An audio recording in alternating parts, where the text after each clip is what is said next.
Gentleman kode, mungkin basic respect yang mungkin udah mulai hilang pada laki-laki zaman sekarang. Simpelnya, kalau misal ada situasi di mana perempuan dalam posisi maaf, auratnya gak sengaja terbuka, maka kita katakanlah jangan malah nambah melecehkan, ngetawain ataupun jangan jadiin bahan bercanda. Justru rasa gentleman ini harus muncul saat ini, yaitu rasa pengen melindungin, ya minimal ditegur ataupun ditutupi agar orang lain gak lihat juga. Justru kepribadian ini yang bikin kamu mahal. Dan ingat, ngelindungin perempuan itu bukan karena perempuan lemah, tapi karena perempuan layak dihormati. Public outrage, arti lain kemarahan publik. Istilah ini kalau kita bayangkan di kehidupan sehari-hari kita, kemungkinan bakal marah-marah terus setiap hari. Singkatnya, public outrage itu respon emosional yang kuat dari masyarakat terkait ketidakadilan atau perilaku tidak etis yang dirasakan, yang seringkali mengarah pada tuntutan,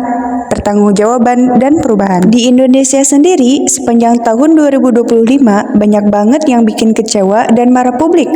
Semoga agak keterusan sampai 2026 ya. Kasusnya, kalian juga tahu sendiri kan? Coba spill apa aja yang kalian ketahui, tulis di kolom komentar ya. Es gabus. Sekarang lagi viral katanya es itu terbuat dari spons. Wah, mikir kids, ini es asli, aman dimakan. Singkatnya, es ini terbuat dari santan, air, gula, dan tepung kue atau maizena. Dimasak lalu diaduk sampai mengental, didinginkan, dicetak sesuka hati, dibekukan, dan jadilah es. That's simple. Pas pengadukan tadi yang bikin udara masuk dan bikin tekstur berpori empuk dan mirip gabus. Intinya es gabus itu aman ya. Yang nggak aman itu nuduh. Orang-orang menyebutnya batuai. Setelah aku search, ternyata penguin ini adalah bagian dari dokumenter yang berjudul Encounters at the End of the World 2007 di channel YouTube Antarctic Digital Heritage. Singkatnya, dokumenter ini menceritakan seekor penguin yang berpisah sendiri dari koloninya, dan ini menjadikannya viral dan menjadikannya sebuah motivasi dengan menganggap ketersesatannya adalah pencarian jati diri yang terus mengarah ke pegunungan, berani berbeda dan berani untuk melangkah, untuk terus maju, menemukan hal besar yang ada di depannya. Di samping itu, fakta mengejutkan bahwa sebenarnya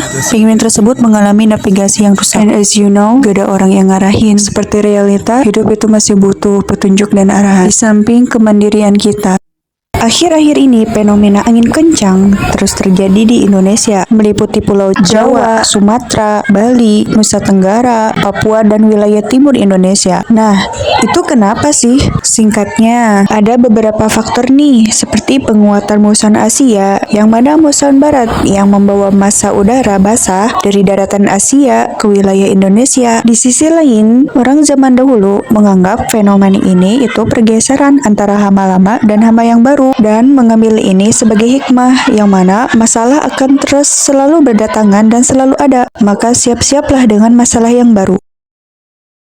Siapa yang tahu meme ini? Mungkin semua orang tahu doxlingnya, tapi aku kepo dan coba untuk search. Ternyata lebih unik lagi, meme yang diambil dari film yang berjudul Monty Python's Life of Brian, menceritakan seorang tokoh yang bernama Brian yang disangka sebagai Yesus Kristus karena lahir hampir pada waktu yang sama. Di dalam mesin ini pun terlihat Brian diperingatkan bahwa dirinya adalah Tuhan. Tentu saja ia menyangkalnya, namun tetap saja film ini masih dibaluti dengan genre komedi. That give me, all right, I am the Messiah. He is the Messiah.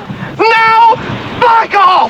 Karena utang, peneliti pun ditemukan, tepatnya sih dipatenkan oleh mekanik Amerika Walter Hunt pada 10 April 1849 di New York. Kenapa begitu? Karena sejak zaman Mycenaean kuno saja sudah ada dan hampir mirip-mirip yang biasa disebut fibulae. Dan uniknya peneliti ini, dari tahun ke tahun bentuk maupun fungsinya tidak berubah. 蓝鸟木的北多久吗？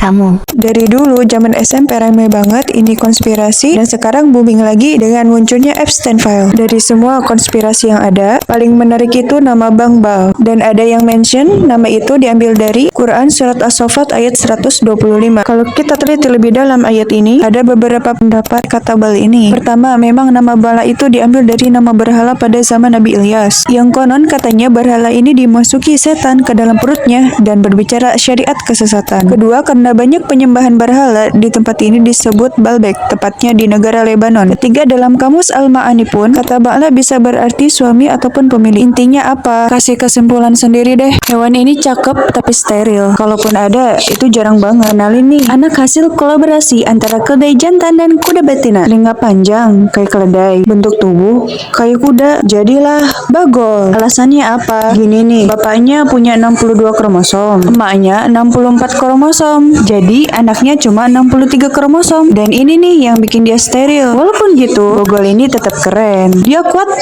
tapi kalem, jarang sakit dan awet umur. High value banget lah pokoknya. Hewan ini kasihan banget dimakan hidup-hidup. Aku baru sadar ternyata hewan ini kasihan banget. Ya ini gurita. Ada yang pernah mikir gak sih rasanya bagaimana dimakan hidup-hidup? Apalagi kalau dicampur bumbu pedas lainnya. Setelah aku search, ternyata gurita memiliki sistem saraf yang cukup kompleks. Dari fungsi lengan gurita saja, memiliki kemampuan untuk menangkap mangsa, bergerak, memanipulasi, merawat diri, ataupun yang lainnya. Bahkan kawin, kita makan secara hidup-hidup. Coba dipikirkan secara logika, gimana rasa sakitnya. Tapi ini balik lagi, gimana pemikiran kalian ya. Buat kamu yang suka konten kayak gini, coba subscribe ya.